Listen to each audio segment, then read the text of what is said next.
dia dari kelompok satu infeksi. Tonton terus vlognya, jangan di-skip, kita memberikan manfaat kepada semua orang. Setuju? Balan-balan, tujuan dari penelitian kali ini adalah untuk mengetahui efektivitas terapi dari ceftriaxone dan antibiotik ciprofloxacin pada infeksi saluran kemih.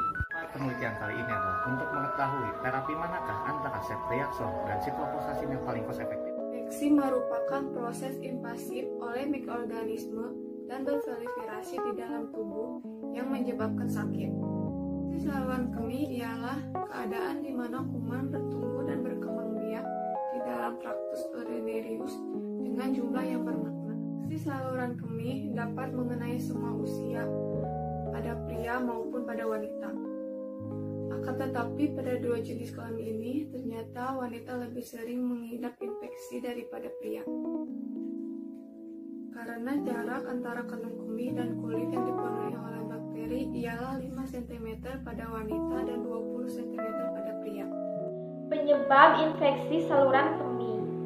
Data karakteristik jenis kelamin pasien infeksi saluran kemih memperlihatkan bahwa pasien berjenis kelamin perempuan itu lebih banyak, yaitu 36 pasien atau 81,81%.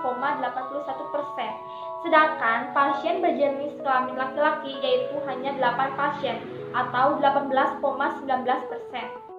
Wanita lebih rentan terkena infeksi saluran kemih dibandingkan dengan pria.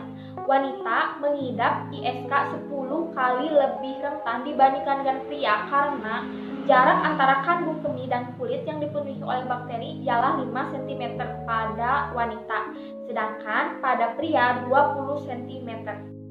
Pengobatan infeksi saluran kemih. Hal yang perlu dilakukan adalah dengan menggunakan terapi antibiotik yang tepat untuk setiap pasien, sehingga dapat menunjang kesembuhan pasien tersebut. Ciprofloxacin merupakan terapi yang paling sering digunakan pada terapi ISK. Ciprofloxacin ini memiliki sifat bakterisid yang berguna terutama dalam mengobati infeksi yang disebabkan oleh E. coli dan bakteri gram negatif lainnya. Selain itu, digunakan juga antimikroba yang memiliki spektrum luas, yaitu ceftriaxone. Nah, ceftriaxone ini memiliki sifat antibiotik yang digunakan dalam terapi ISK, yaitu ciprofloxacin.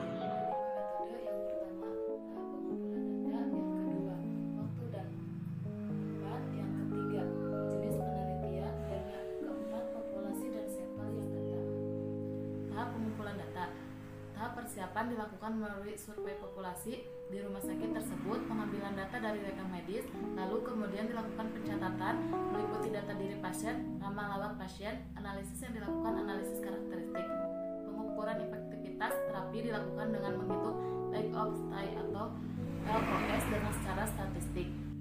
Waktu dan tempat penelitian dilakukan di RSUP Profesor Dr. Raden Dwi Kando Manado pada bulan November 2017 sampai Maret 2018. Jenis penelitian, jenis dan rancangan penelitian yang dilakukan ialah penelitian teknisif dengan pengambilan data secara retrospektif didasarkan pada catatan rekam medis. Populasi dan sampel. Populasi di sini dilakukan oleh seluruh pasien yang didiagnosa mengalami infeksi saluran kemih atau yang disebut juga ISK, yang menggunakan antibiotik, ceftriaxone dan ciprofloxacin. Sampel dan penelitian ini yaitu pasien rawat inap dengan didiagnosa infeksi saluran kemih atau ISK yang memenuhi kriteria inklusi dan eksklusi. Analisis data. Data dianalisis dalam bentuk tabel dan secara deskriptif.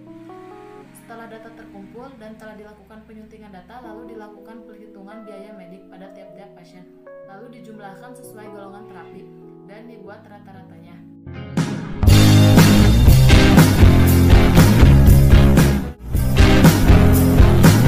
Sekian, terima kasih telah menonton. Sampai jumpa lagi di next video. Serius.